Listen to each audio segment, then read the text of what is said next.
Hindi naman sana ikulong. Yan o, di ba? Konti na lang guys, oh. Yan.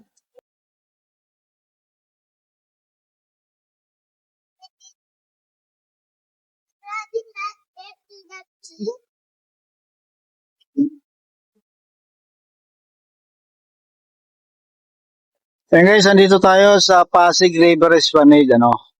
Ngayon, kung nakikita nyo yung sa ano no sa dulo or sa tulay ng MacArthur Bridge ay may mga tao na nakatira, no. Actually, yan ay pinagbabawal na diyan.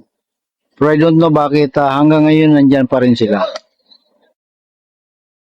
So yan may dalawang tao na umakyat. No, actually pinagbabawal na sila diyan ano ng pamunuan ng Maynila. No, kasi may mga project diyan ang Maynila na nasisira. Ngayon, I don't know bakit hanggang ngayon nandiyan pa rin sila. Kakaakyat lang ng isa, ang isa ay bumalik. Yan.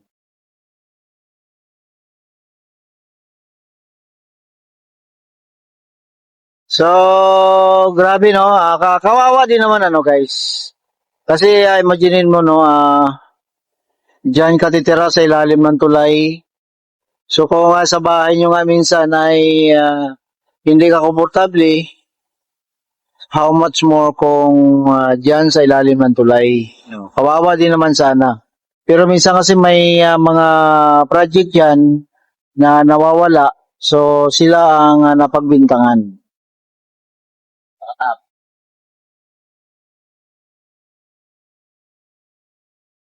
So sana matulungan sila, no? Hindi naman sana ikulong, tulungan lang ng local government na mabigyan ng resinting bahay.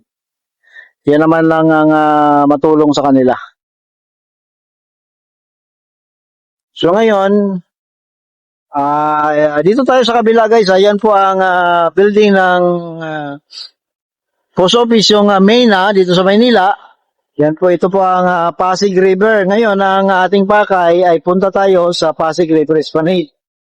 Dito lang tayo dumadaan para makita nyo rin na sa kabila no, ng Pasig River Esplanade ay may pasyalan din. Pwede rin kayo mamasyal. Safe naman dito kasi may security guard din na nagbabantay.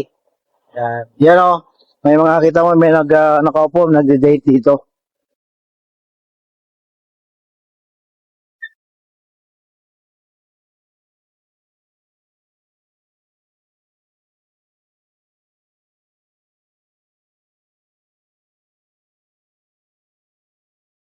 Siyempre, low tide ngayon. Nakikita ko may mga poste dyan, oh. Siguro dati may building yan dyan. So, punta natin yung Pasig River Esplanade. So, dito na tayo guys, malapit sa Jones Bridge. Yan po ang Jones Bridge. Nakikita natin, medyo low tide ngayon. Sa kabila niyan ay Pasig River Esplanade na. Dito guys, no, pwede kang umakyat dito and bababa doon sa kabila din, no. The same. May daanan po dito. Yun no, dami ng tao sa kabila, kitang-kita no. So tara, punta natin guys. Yan ang Chinatown. Ano, nung nakaraan lang nag-celebrate sila ng Chinese New Year.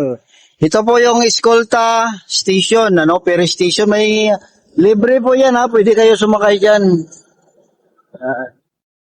Pupunta kasi tayo sa Pasig River Esplanade. So, i-tour ko kayo guys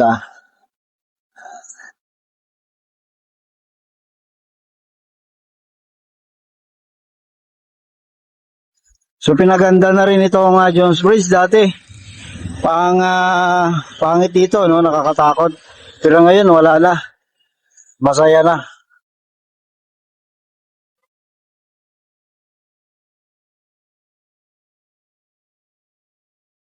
Yan o.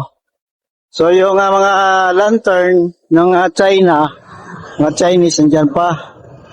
So ang tubig naman, palagi naman at least wala masyadong lumulutang na basura kahit na malabo. Dito na dati na malabo na, may lumulutang-lutang pa ng mga basura. Yan. So tara, punta natin.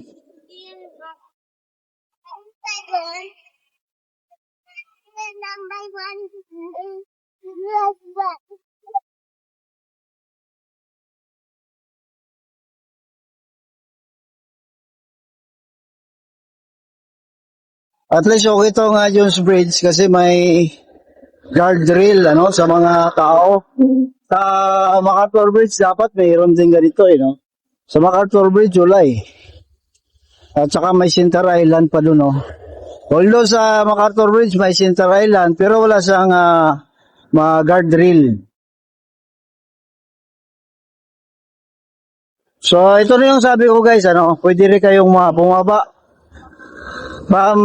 kabila, then nabababa kayo dito, and akyat kayo dun, no, sa Pasig River Esplanade, no? Sa ilalim, kitang-kita yung mga nasampa na mga basura, oh.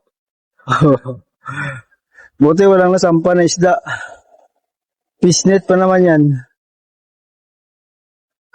So, nandito na tayo sa Pasig River Esplanade, you know, dito sa kabila.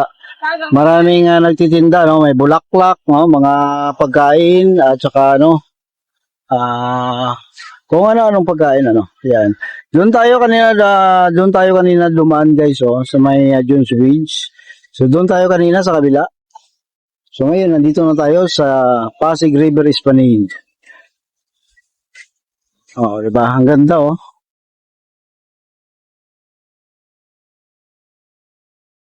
So punta tayo sa kabila. Tatawid tayo diyan sa ilalim ng Jones Bridge. Oh, di ba?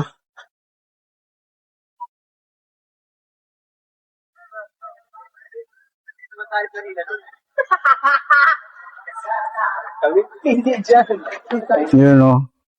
Alam niyo ba dati guys na yung ilalim na yan ng Jones Bridge, may mga nakatira dati. Yung puwang na yan, may nakatira dati dyan ng mga tao. Diyan sila dumadaan sa gilid na yan, tapos pababa dito. Noong wala pa itong Pasig River Esplanade, tulad sa MacArthur Bridge, may nakatira dati yan dyan. Yan. So, pero ngayon wala na, no? And siyempre, no, ang isang dumadaan dito, yung barge.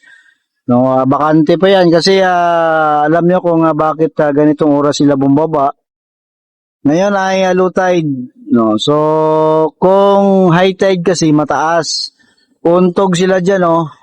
Kasi ang Jones Bridge ay mababa, lalong-lalo na ang MacArthur. Pero ngayon makalusot siya, thinking na wala siyang dala, so mataas ang angat niya. So, low tide. So, pagkakataon nila na bumaba. Yan, o. So, tingnan natin ang distansya ng Jones Bridge at sa barge. Yan. Queen Victoria II. Yan, o. Diba? Konti na lang, guys, o. Yan.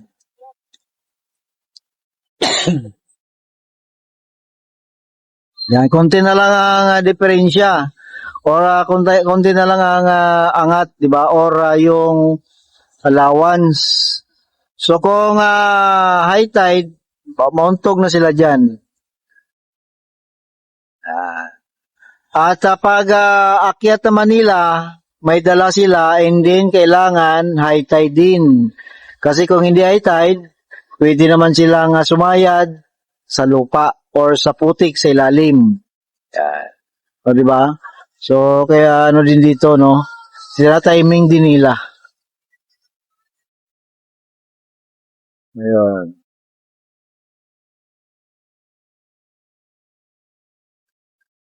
So, pupunta na sila dyan kung saan hilayan, saan naman sila may kukunin ng mga kargamento. At yun, babalik naman sila yan pag high tide naman. Sa high tide, so wala problema ang sumayad kasi malalim. Tapos, malalim naman ang lubog nila, hindi naman sila sasayad sa tulay. Yan.